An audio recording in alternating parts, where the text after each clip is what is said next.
कृतिपुरको युद्ध विक्रम सम्वत 1822 मा भएको थियो, जसमा गोर्खाली सैनिक विजयी भई कृतिपुर नेपालमा गाभिएको थियो। कृतिपुर त्यति बेला काठमाडौँ उपत्यकाको प्रमुख सहरहरूमध्ये एक पर्थ्यो। कृतिपुर त्यति बेला 800 घरहरूको पर्खालले घेरिएको सहर थियो र ललितपुर राज्यको हिस्सा थियो। यो एउटा पहाडको टुप्पोमा फैलिएको थियो।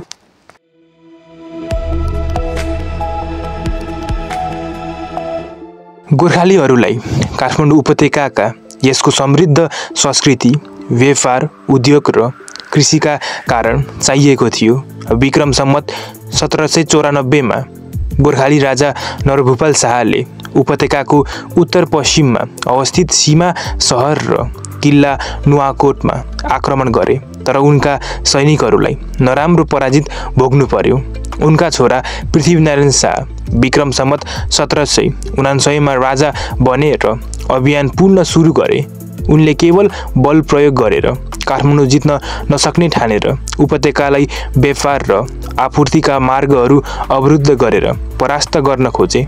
उनका सेनाहरूले वरपरका पहाडका रणनीतिक पासहरू कब्जा गरेर तिब्बत र भारतसँगको महत्त्वपूर्ण व्यापारिक मार्गहरूलाई अवरुद्ध गरे। विक्रम सम्वत 1801 मा उनले नुवाकोट कब्जा गरे, जसले उनलाई नेपालको प्रवेशद्वार दियो र यसले तिब्बतसँगको व्यापार रोक्न सकियो, किनभने यो ठाउँ हिमालय व्यापारिक मार्गमा रहेको थियो।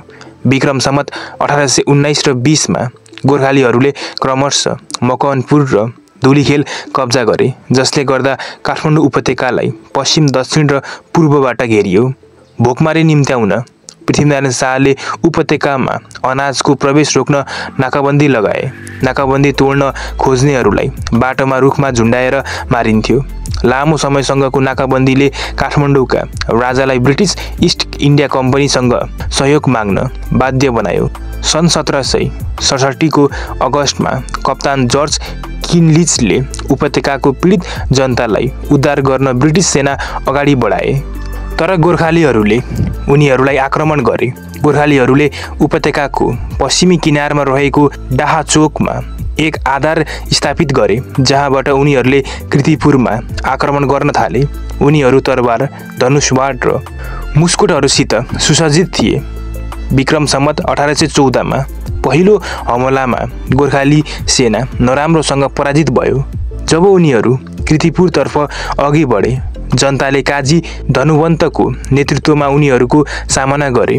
गोर्खाली र कृतिपुर सेनाहरूबीच कृतिपुरको उत्तर पश्चिममा स्थित ट्याङ्लाफाटमा युद्ध भयो। नेवारीहरूले आफ्नो सहरलाई वीरतापूर्वक जोगाए। गोर्खाली सेनापति कालु पाण्डे मारिए र गोर्खाली राजा स्वयं साधु बनेर बाँच्नको लागि वरपरका पहाडमा भाग्न बाध्य भए। कृतिपुरलाई बल प्रयोग गरेर जित्न नसक्ने ठानेर पृथ्वीनारायण शाहले जनतालाई आत्मसमर्पण गर्न बाध्य पार्न नाकाबन्दी गरे।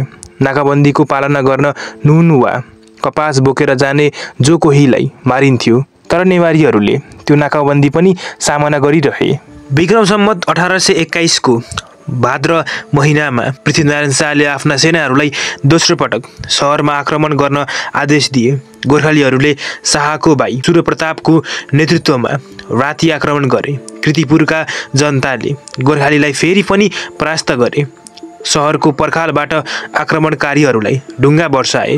लडाईँको क्रममा सूर्यप्रतापको एउटा आँखा तीरले लागेर फुट्न पुग्यो। विक्रम सम्वत 1822 मा गोर्खाका राजा पृथ्वीनारायण शाहले सूर्यप्रतापको नेतृत्वमा कृतिपुरमा तेस्रो पटक आक्रमण गर्न सेना पठाए। जवाफमा मल्ल महासङ्घका 3 राजाहरूले आफ्नो सेना कृतिपुरको उद्धार गर्न पठाए, तर उनीहरू गोर्खालीहरूलाई आफ्नो स्थानबाट हटाउन सकेनन्।